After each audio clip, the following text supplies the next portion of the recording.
बांके बिहारी नंद लाल मेरो है।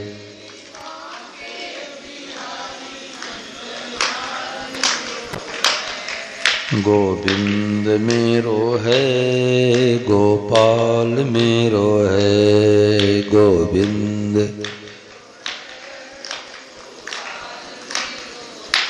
श्री बांके बिहारी नंद लाल मेरो है। श्री बोलो गिरधर गोपाल की। राम राम राम राम राम राम राम राम राम राम राम राम।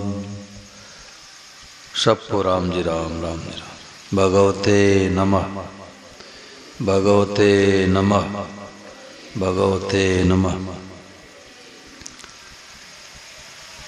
आज का जो महाराज जी का सत्संग था बहुत ही मार्मिक सत्संग। महाराज जी ने कहा कि जिज्ञासु होगा, लगन वाला होगा तो पकड़ ही लेगा। तो चाहे सच्चे होके पकड़ो और चाहे पकड़ के सच्चे हो जाओ। सच्चे हो के पकड़ने का मतलब क्या कि काम क्रोध लोभ मिटा दो। लगन हो तो पकड़ लेगा, और या तो काम क्रोध के रहते हुए भी इस बात को पकड़ ले तो सच्चा हो जाएगा। अब प्रश्न उठता है कि हमें तो संसार दिखाई देता है, भगवान तो दिखाई देते नहीं।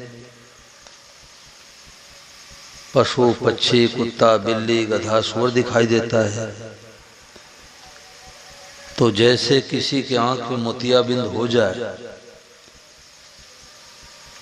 तो पशु पक्षी दिखाई देंगे? नहीं दिखाई देंगे। तो वस्तु का भाव नहीं है, हमारे आंख में मोतियाबिंद है।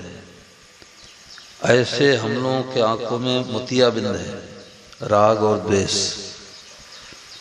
अपने से राग कर लिया, दूसरे से द्वेष कर लिया। तो मोतियाबिंद हटा दो तो भगवान दिखने लग जाए, और या तो भगवान को देखने लग जाओ तो अपने आप मोतियाबिंद हट जाएगा। दोनों उपाय है। संतों ने कहा कि सर्वे पदा हस्ति पदे निमग्ना। हाथी के पांव में सब पांव समा जाते हैं। ऐसे ये जो वासुदेव सर्वम है, इस साधन में सब साधन आ जाते हैं। तो करना क्या है? बोले करना कुछ नहीं, एक बार स्वीकार करना है।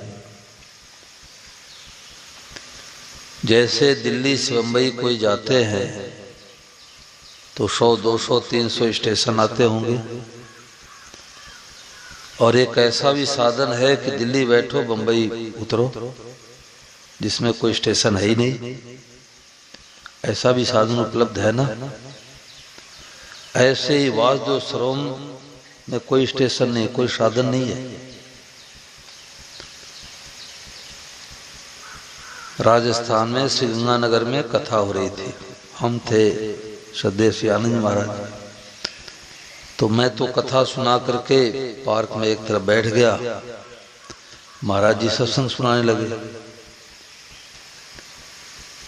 तो एक हरि गुप्ता जी हैं जो कार्यक्रम में आगे रहते हैं, तो हमारे पास बैठे थे। तो एक सज्जन ढूंढते ढूंढते आए और मेरे से बोले कि महाराज जी जो कथा करवा रहे हरि गुप्ता जी कहाँ मिलेंगे? मैं तो ढूंढ ढूंढ के थक गया। और हरि जी कहाँ बैठे हैं? सामने। सामने बैठे हैं, परिचय नहीं हुआ है। और जैसे मैंने कहा यही तो है हरि गुप्ता, ओहो यही है राम महाराज। कितना समय लगा? परिचय तत्काल होता है, सदा के लिए होता है, एक बार होता है। ऐसे महापुरुष परिचय दे रहे हैं। श्री जयदयाल जी गुंदका जी के कोई साथी बोले कि आप चाहो तो हमारे को भगवान का दर्शन करा सकते हो। तो गृहस्थ में महापुरुष थे। उन्होंने कहा भाई हमारे अंदर शक्ति नहीं है कि मैं आपको भगवान का दर्शन करा दूं। तो बहुत पीछे पड़ा कि आप सामर्थ्यवान हैं, आप चाहे दर्शन करा सकते हैं। तो गुंदका जी ने कहा देखो करा तो दूंगा परंतु आप मानोगे नहीं। उसने कहा कैसी बात करते हो सेठ जी, आपकी बात नहीं मानेंगे तो चोर डाकू की बात मानेंगे, आप दर्शन कराओ। तो गुंदका जी हाथ पकड़ के ले गए कमरे से बाहर और सूर्य भगवान की तरफ इशारा करते हुए बोले कि देखो सूर्य साक्षात भगवान हैं, करो दर्शन करो। तो सज्जन बोले कि हैं इनको तो मैं रोजाना देखता हूं। अरे देखते हो परिचय नहीं हुआ है। ये सत्संग क्या है? सत्संग परिचय कराता है कि सब रूपों में भगवान ही प्रकट हुए हैं। अब इसमें गलती क्या होती है कि हम बुद्धि लगाते हैं। डॉक्टर की दवाई खाने में बुद्धि नहीं लगाते। वो तो कहेगा कि 8 बजे टिकिया खाना है गर्म पानी से तो 8 बजे ही खाएंगे। वहां तर्क करते हैं क्या कि हमारे से पहले वाले रोगी को लाल शीशी की दवा दिए, हमारे को पीली शीशी की दवा क्यों दे रहे हो? वहां बुद्धि नहीं लगाते। तो इसमें सबसे बड़ी बीमारी क्या है कि हम बुद्धि लगाते हैं। हर विषय के हर लोग जानकार नहीं होते और जिस विषय में जो जानकार हैं उनकी बात आंख मूंद के माननी पड़ेगी ही। जैसे अंग्रेजी सीखना है तो अध्यापक के हाँ में हाँ मिलाना पड़ेगा।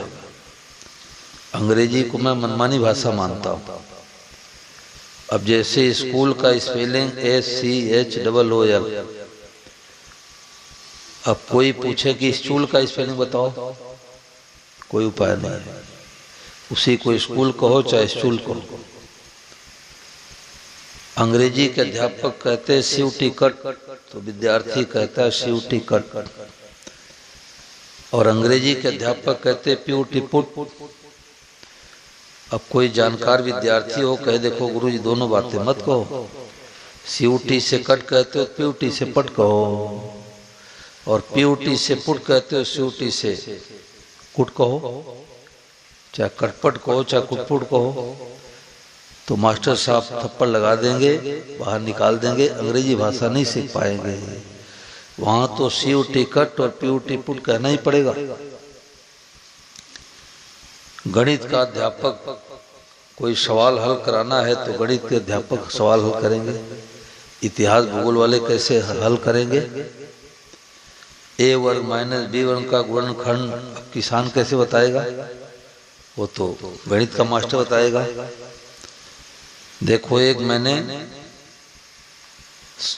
खोज किया वृंदावन में, मैं तो गया था हफ्ते 10 दिन के लिए सत्संग सुनने के लिए श्री धवन जी का, और भगवान की ऐसी कृपा हुई कि लॉकडाउन लगा तो 9 महीने 7 दिन वृंदावन में रह गया, सही जगह पर एकदम। तो मैंने क्या खोज किया कि हर विषय के हर लोग जानकार होते हैं क्या? तो मैंने प्रश्न रखा कि एक बीघे खेत में 40 किलो गेहूं बोया जाता है, किसी प्रदेश में 2-5 किलो कम, किसी में ज्यादा। तो एक बीघे खेत में बाजरी कितनी बोई जाएगी ये हमें पता है, इंजीनियर डॉक्टर वकील नहीं बता पाएंगे, किसान बताएगा सही उत्तर। परंतु मैंने कई डिपार्टमेंट वालों से पूछा। तो हिमाचल प्रदेश में डॉक्टर साहब कथा करवाए थे, मैंने उनसे पूछा डॉक्टर साहब बताओ एक बीघे खेत में 40 किलो गेहूं बोया जाता है तो बाजरी कितनी बोई जाएगी? उन्होंने बुद्धि लगाई कि महाराज दाना छोटा होता है लेकिन 40 किलो बाजरी भी बोई जाएगी। अब जो किसानी करते होंगे, खेती बाड़ी, हंसते रहे होंगे, मैं नोट कर लिया। जयपुर के मिनाटी कॉलेज के प्रोफेसर हैं, कई जगह कथा में आते रहते हैं। तो उनसे मैंने पूछा आप बताओ, तो उन्होंने कहा महाराज दाना छोटा होता है परंतु 20 किलो बाजरी बोई जाएगी। एक अध्यापक से पूछा उत्तर प्रदेश में, उन्होंने कहा 20 किलो। कटनी में एक रेलवे ड्राइवर से पूछा, उन्होंने कहा 20 किलो। एक आचार्य जी बैठे थे, उन्होंने कहा बताओ, बोले कि 15 किलो। एक ब्रह्मचारी बैठे, मैंने कहा बताओ, बोले 10 किलो बाजरी तो बोनी ही पड़ेगी। अब सब लोगों ने पूरा जो लगा लिया परंतु उत्तर सटीक किसी का नहीं आया। फिर मैंने कहा कि अब किसान से पूछूं जिसकी खेती बाड़ी है। तो ऐसा लग रहा था कि वो भोजन कर रहे थे, फोन से ऐसे पता लगा। आप बताओ प्रकाश जी कितनी बोई जाएगी? पढ़े लिखे हो, व्यापारी हो, बताओ। नहीं बता सकते, परंतु जो खेती बाड़ी करने वाला है 1 किलो। अब कहाँ तो 1 किलो और कहाँ तो 40 किलो। 40 किलो खेत में डाल दो, 1 बीघे खेत में बाजरी, खेती हो जाएगी? कभी नहीं होगी। तो इससे बात क्या सिद्ध हुई कि जो जिस विषय के जानकार है उस विषय में आंख मूंद के बात माननी ही पड़ेगी। तो इससे बात ये सिद्ध हुई कि सदैव स्वामी जी महाराज 4 वर्ष की आयु में माँ ने साधु गोद बैठा दिया और 102 वर्ष तक रह करके त्याग तपस्या। महाराज जी छत के नीचे नहीं रुकते थे पहले, और एक एक दिन में 15-15 घंटे सत्संग सुनाते थे। इस गांव में गए, उस गांव में गए, उस गांव में गए। तो महाराज जी की खेती बाड़ी क्या है? गीता, रामायण, भागवत। गीता के दुनिया के सबसे बड़े जानकार। और वो कह रहे हैं कि अरे भाई सबसे ऊंचा ज्ञान क्या है? वासुदेव सर्वम। ये वासुदेव सर्वम भजनावली जो बनी है उसी लॉकडाउन में बना, ठाकुर जी की कृपा से। तो महाराज जी ने कहा कि एक ही परमात्मा अनेक रूप से दिखते हैं, वासुदेव सर्वम। परमात्मा के सिवा तिनके जितनी चीज भी नहीं है। मैं तू यह वह सब परमात्मा ही है। यह बात बड़ी दुर्लभ है पर अपने लिए सुलभ हो गई। सुलभ होने से इस बात का आदर नहीं करते। वास्तव में यह बात मिलती नहीं। कथा में, सत्संग में, व्याख्यान में, हर एक जगह बात नहीं मिलेगी। इसको आप लोग सब दृढ़ता से स्वीकार कर लें। भाई बहन, छोटे बड़े, बालक। अब बालक का नाम महाराज ने क्यों लिया? महापुरुष किसी को अनाधिकारी नहीं मानते, सबको अधिकारी मानते हैं। तो भाई बहन, छोटे बड़े, बालक, जवान, बूढ़े, सब स्वीकार कर ले। आपको अपनी उम्र में इससे बढ़िया बात कोई मिलेगी नहीं। तो मानने में सब भगवान, बर्ताव अलग अलग करना है। देखो वृंदावन में सत्संग चल रहा था, आदरणीय श्री धवन जी सत्संग करा चुके थे, कोई वक्ता बोल रहा था।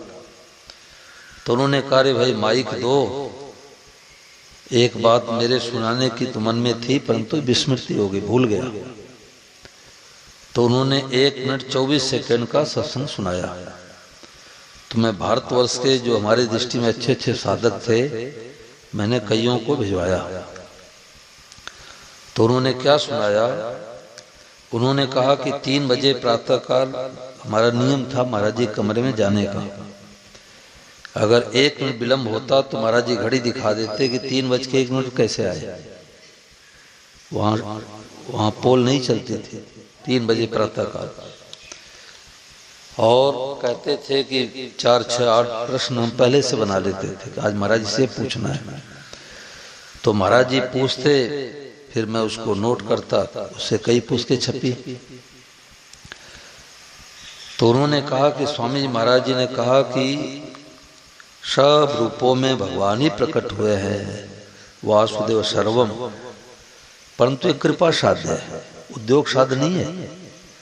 हम चाहें कि परिश्रम करे, साधन करे, भजन करे तो हृदय में बात बैठे, नहीं बैठेगी। ये विशुद्ध भगवान की कृपा से बात बैठती है। तो श्री धवन जी तुरंत बोल बैठे, तो जब कृपा साध्य है, जब भगवान कृपा करेंगे बात बैठेगी। तो स्वामी महाराज बोले नहीं, मैंने ये बातें कह दी, तुमने सुन ली, ये कृपा हो गई। ऐसी सार बात मिली कि जैसे गागर में सागर भर गया। अब 1 मिनट 24 सेकंड का वो सत्संग सुनाता हूं।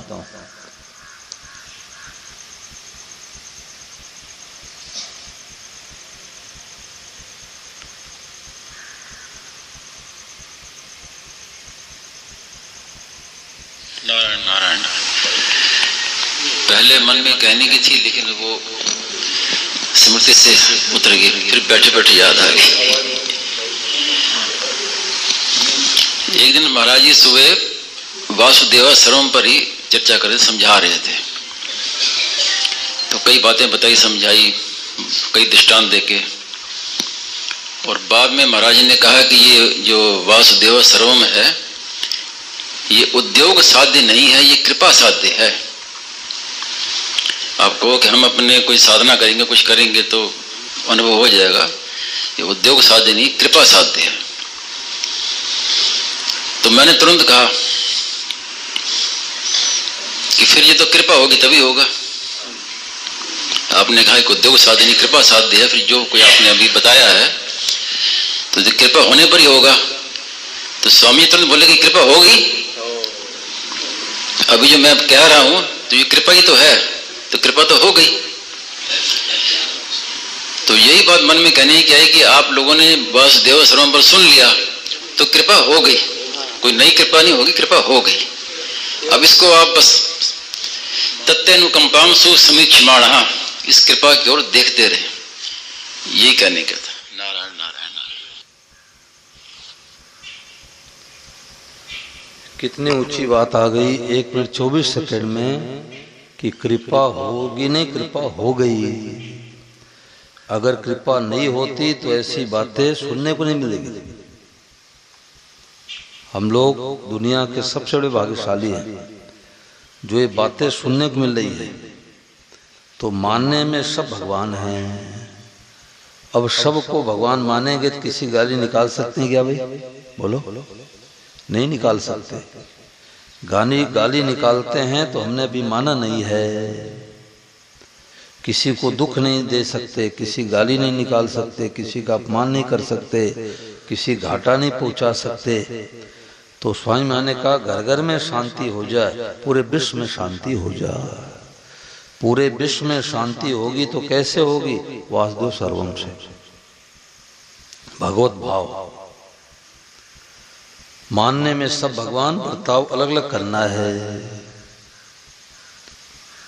एक गुरु जी ने सत्संग सुनाया कि सब रूपों में भगवान ही प्रकट हुए हैं, बर्ताव अलग अलग करना है।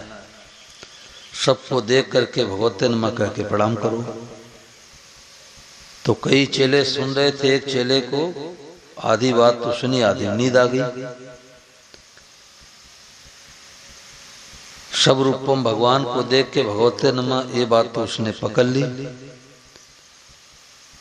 परंतु बर्ताव अलग अलग करना है, उसको नींद आ गई।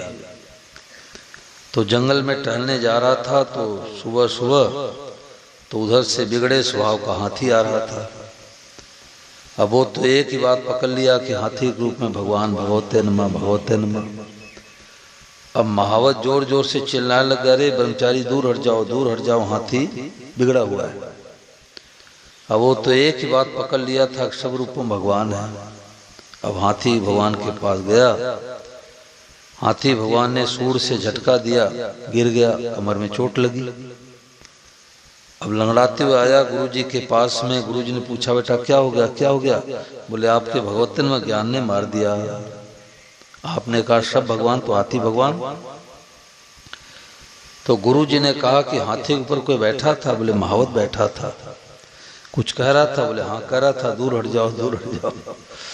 तो गुरुजी ने कहा कि तुमने हाथी को भगवान माना तो महावत को भगवान क्यों नहीं माना? हाथी को भगवान माना तो महावत को भगवान क्यों नहीं माना? हाथी भगवान है तो महावत भी भगवान है। अब बिजली भगवान है, परंतु जहाँ ट्रांसफार्मर वगैरह होता है वहाँ लिखा होता है सावधान 440 वोल्ट। तो मानने में सब भगवान, बर्ताव अलग अलग करना है, ये सबसे सुगम और सबसे श्रेष्ठ बात। अब इसमें कोई बात पूछो भाई आप लोग पुराने सत्संगी हो, शिवानंद महाराज जी के, साधारण बात नहीं है। इसमें कोई बात चलाओ, 5-10 मिनट और सत्संग चल जाए। साधक संतोष कर लेता है वही रुक जाता है, कभी संतोष नहीं करना चाहिए। स्वामी महाराज 100 साल की उम्र तक 3 बजे प्रातः काल पुस्तकें लिखवाते थे। ऐसा नहीं कि जनवरी कड़ाके सर्दी पड़ रही है तो कंबल उड़ के सोए। आलस प्रमाद का त्याग सबसे प्रथम कार्य है साधक के लिए। मटकी को खाली रखो। दिल्ली के एक साधक मिले तो उन्होंने कहा कि महाराज मटकी को खाली रखना चाहिए। मटकी भर गई तो भरे में क्या भरेगी? मटकी को खाली रखने का मतलब क्या है? जिज्ञासा हो, लगन हो, कहाँ जाऊं, किससे पूछो।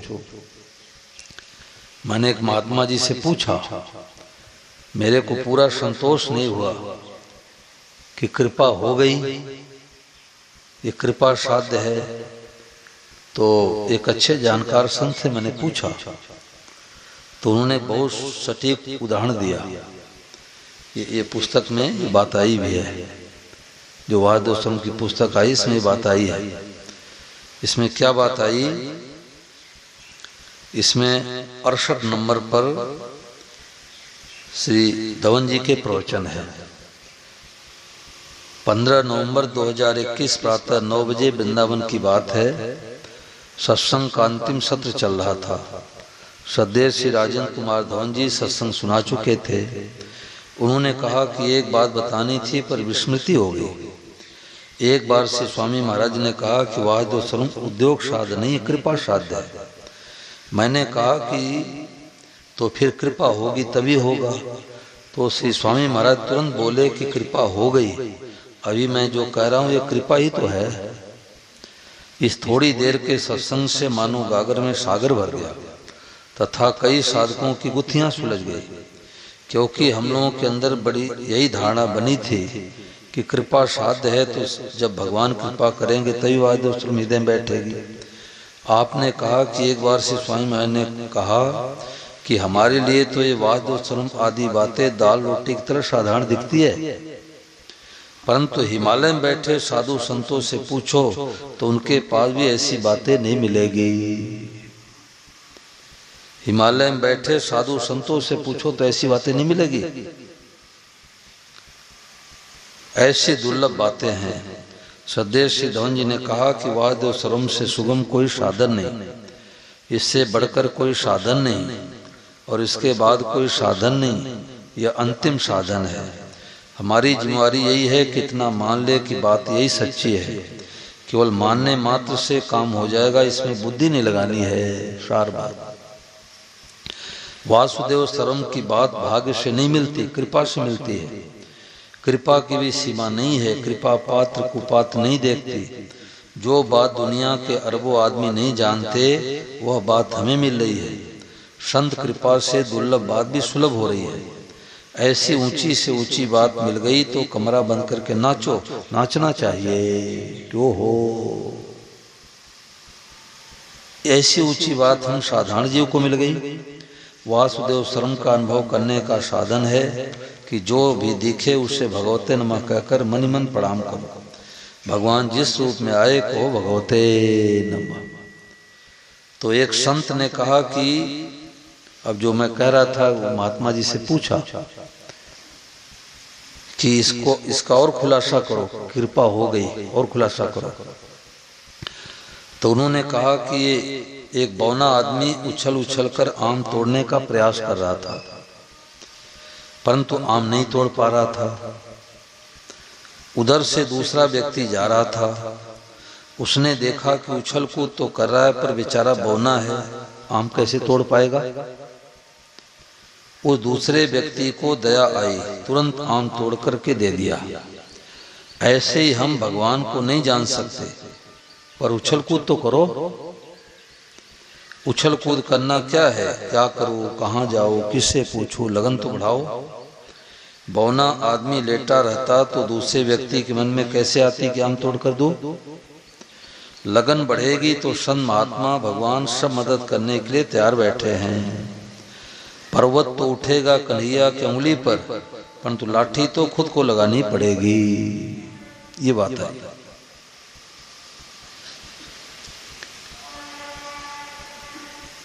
मैंने नेट से महाराज जी के लगभग 400 प्रवचन निकलवाए वाद्य स्वरम के, और मैंने उसको 2 बार सुना और 2 बार सुन करके उसको रजिस्टर पर लिखा भी। तो सुनने से लिखने से बड़ा लाभ हुआ। और 2 बार सुना उसको। गुवाहाटी में सत्संग चल रहा था तो कथा के बाद एक बहन, उम्र 28-30 साल रही होगी, 1-2 बच्चे की माँ, तो मैं कुर्सी बैठ गया तो उसने कहा, महाराज जी हमें वाद्य स्वरम का अनुभव कैसे हो।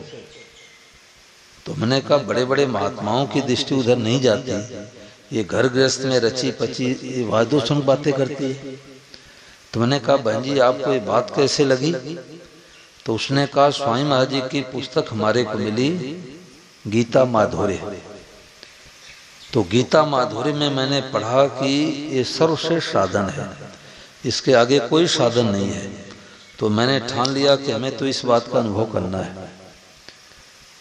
तो देखो उसकी लगन थी। तो अगली कथा शिव सागर में थी, आसाम में। तो गुवाहाटी से बेटे को भेजा शिव सागर, और पेन ड्राइव में भरवा करके वो सुनती रहती है। तो लगन वाले को बात मिलती है, और लगन नहीं है, भूख नहीं है। अब माँ तो बढ़िया बढ़िया रसगुल्ला जलेबी बना के रख दे, और भूख नहीं है तो माँ क्या करेगी। केवल लगन की कमी है। तो भगवान की कृपा तो छप्पर फाड़ के बरस रही है। भगवान कृपा नहीं होती तो ऐसी बातें सुनने को नहीं मिलती। अब आप बाजार में जाके कुत्ते को देख के कहोगे भगवते नमः, दूसरे कहेंगे तो बावला है, तो पागल हो गया। अरे पागल नहीं, गीता कहते स महात्मा सो दुर्लभ, वह महात्मा अत्यंत दुर्लभ है। अब यहाँ महात्मा का मतलब कोई लाल पीले सफेद कपड़े से नहीं है। महात्मा का मतलब जिसकी दृष्टि में सब भगवान है, वो महात्मा हो गया। वो चाहे गृहस्थी हो, चाहे साधु हो, भाई हो, चाहे बहन हो, ब्राह्मण हो, चाहे क्षत्रिय हो, वैश्य हो, चाहे शूद्र हो। अब इसमें कोई बात चलाओ भाई, 5-7 मिनट सत्संग चल जाए। माताओं बहनों कोई बात पूछो, और जिनको नींद आ रही हो सीधे बैठो, नहीं तो नींद आएगी।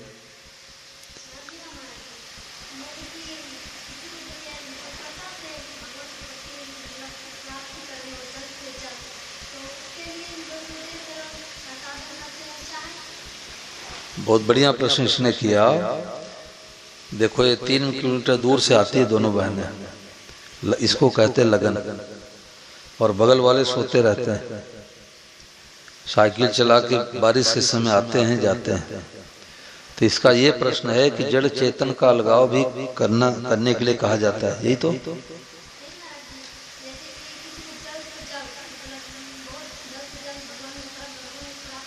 हाँ हाँ,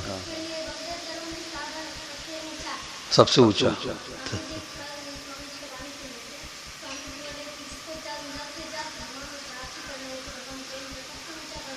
सबसे ऊंचा, सबसे ऊंचा।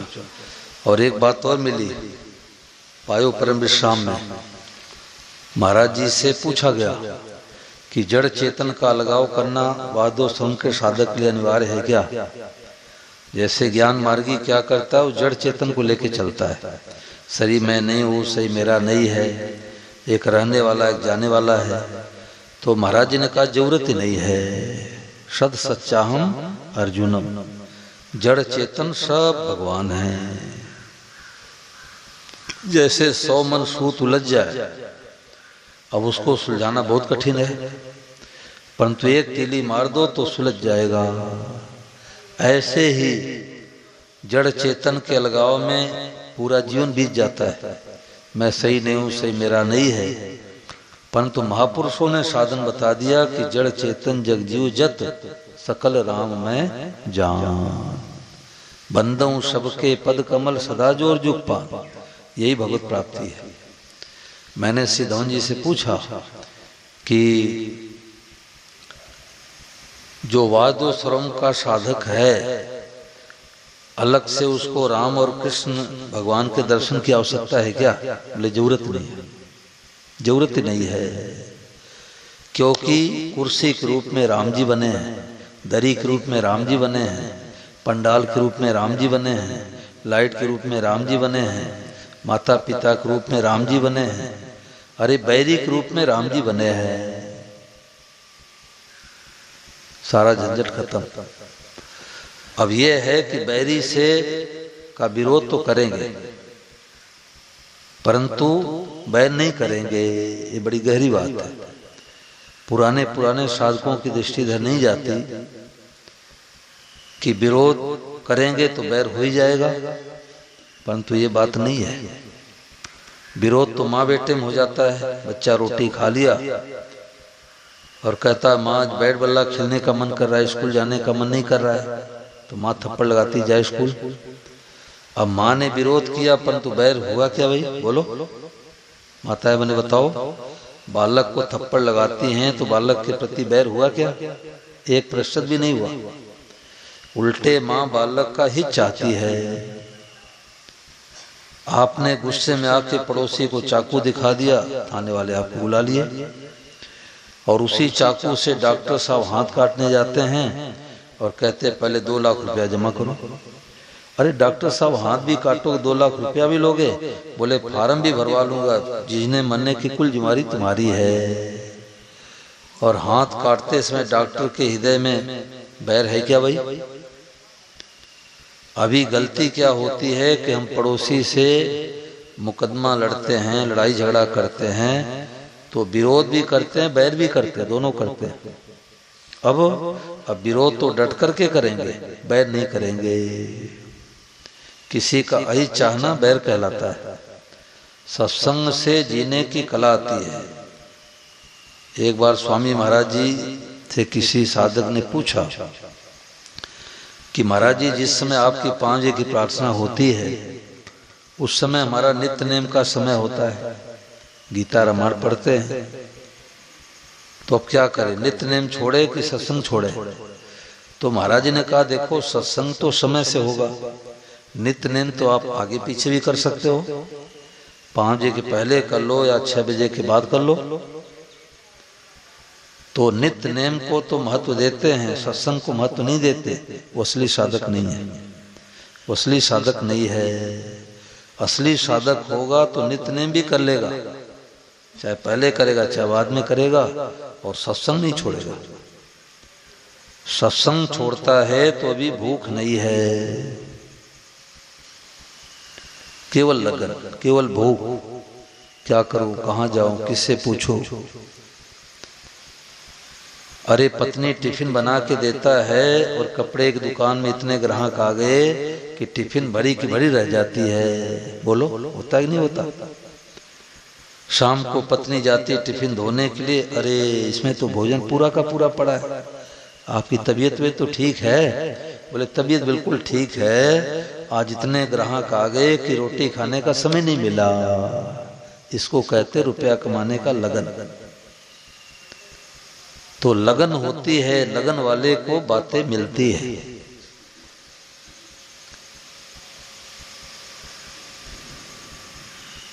ठीक है ना? तुम्हारा समाधान हो गया गुड़िया? और कोई बात पूछ लो भाई।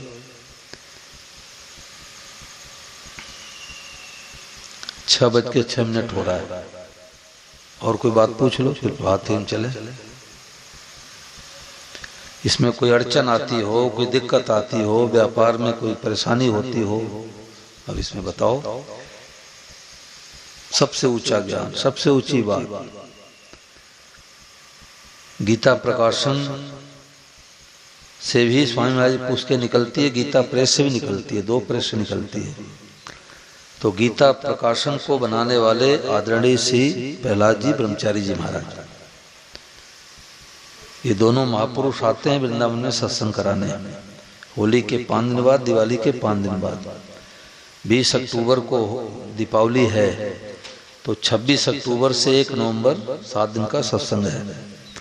तो उस समय हम कथा को स्थगित करके ये लड़कों को छुट्टी कर देता हूँ और मैं वृंदावन में रहता हूँ।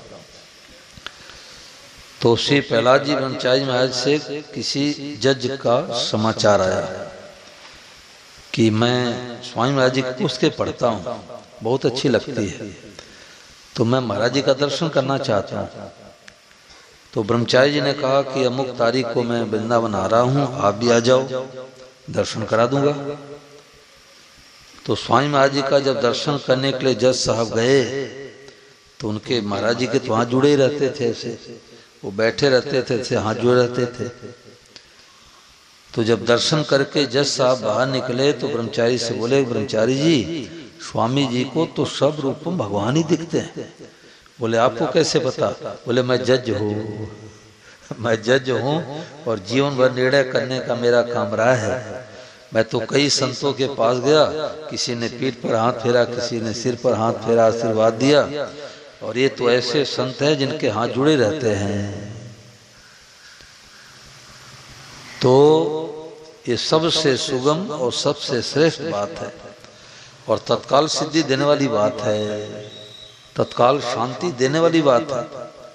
और नहीं तो डिप्रेशन, टेंशन मिटता नहीं है, बैर मिटता नहीं है। भाई लोग कहते हैं कि फलाने की बात मत करना, हमारा खून खोलता है। तो खून खोलता मतलब जबरदस्त द्वेष है, अब उद्धार कल्याण नहीं होगा। ये हमारी माताएं बहनें कहती हैं। देखो ये सो रही है बहन, जगाओ, जो सो रहे उनको जगाओ, जगाना भी पुण्य है। हाँ, तो क्या बात चल रही थी? नहीं, बहादुर सिंह तो चल ही रहा था, कुछ बात बताने जा रहा था। हाँ, बैर भाव की बात चल रही थी। हाँ, माताओं बहनों की बात कर रहा था, इसलिए दृष्टि गई। तो माताएं बहनें कहती हैं कि गोली का घाव तो भर जाता है, बोली का घाव नहीं भरता। देवरानी होके ताना क्यों मार दिया? हमारे छोटी है, परंतु महापुरुषों ने कहावत झूठी कर दी कि गोली का घाव भरे चाहे नहीं भले, बोली का घाव भर जाएगा। कैसे? अब पता लग गया। क्या पता लग गया? कि देवरानी के रूप में गोपाली बना है, जेठानी के रूप में गोपाली बना है, सास के रूप में गोपाली बना है, अरे जगत रूप से गोपाली बना है। उत्तर प्रदेश में एक जगह में सत्संग कराया, तो 6 दिन सत्संग कराया। तो एक यादव जी, कम पढ़े लिखे वृद्ध, तो मैं सुबह टहलने के लिए जा रहा था, तो दरवाजे पर खड़े हो गए सड़क पर। बोले महाराज हमको समझाओ, अपने गांव की भाषा में बोले कि हमको समझाओ कि सब रूपम भगवान कैसे मानी। तो हमने कहा कि आपके दरवाजे पर आम का पेड़ है, तो आम का पेड़ है, गुठली है। इस पुस्तक में बात आई है विवेचन। तो बोले कि नहीं महाराज ये तो गुठली है, पेड़ नहीं गुठली है, क्योंकि 2 साल पहले हम 3 साल पहले 2 किलो आम लाए और खा के खेत में गाड़ दिया, तो गुठली से ही पेड़ बना है, पेड़ नहीं गुठली है। तो मैंने कहा कि आपका 5-7 साल का जो पोता है वो कहता है कि आम का पेड़ है और गुठली है, दिखाओ, आप दिखा सकते हो? बोले नहीं दिखा सकता। परंतु जिनकी दृष्टि गुठली पर है उनकी दृष्टि पेड़ पर नहीं है, और जिनकी दृष्टि पेड़ पर है उनकी दृष्टि गुठली पर नहीं जाएगी। ऐसे अज्ञानी कहते हैं कि सब जगत ही जगत है, कुत्ता बिल्ली गधा सुअर हैं, पंडाल चटाई दरी, अच्छा मंदा बुरा भला जगत ही जगत है, जगदीश कहाँ है।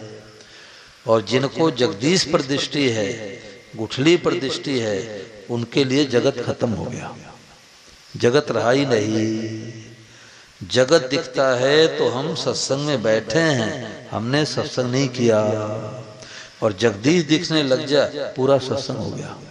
तो अपने गांव की भाषा में क्या बोले, इस पुस्तक में शीर्षक लिखा है, उन्होंने कहा कि महाराज बात समझ में आएगा कि जब सब भगवान हैं, सबकर बिया भगवान हैं, तो सब भगवान भैन, सबकर बिया भगवान हैं तो सब भगवान भैन। ये गांव की भाषा में उन्होंने कहा, क्योंकि गीता में भगवान कहते बीजम माम सर्वभूतानाम विद्य पार सनातनम बुद्धिर बुद्धिमताम अस्मि तेजस तेजस्विनाम अहम्। संपूर्ण चीजों का बीज मैं हूं। अब विचार करो कि आम का पेड़ है, हजारों आम लटके पड़े हैं, करोड़ों पत्ते हैं, कोई आम खाने का मन करता है, कोई काला सूखा पड़ा है, परंतु गुठली से आया कहाँ से, गुठली सर्वम। परंतु जिसकी दृष्टि गुठली पर है उसको पेड़ नहीं दिखाई देगा, और जिसको पेड़ दिखाई देगा उसको गुठली नहीं दिखाई देगी। बोलो गिरधर गोपाल की। चलो सब प्रभात फेरी में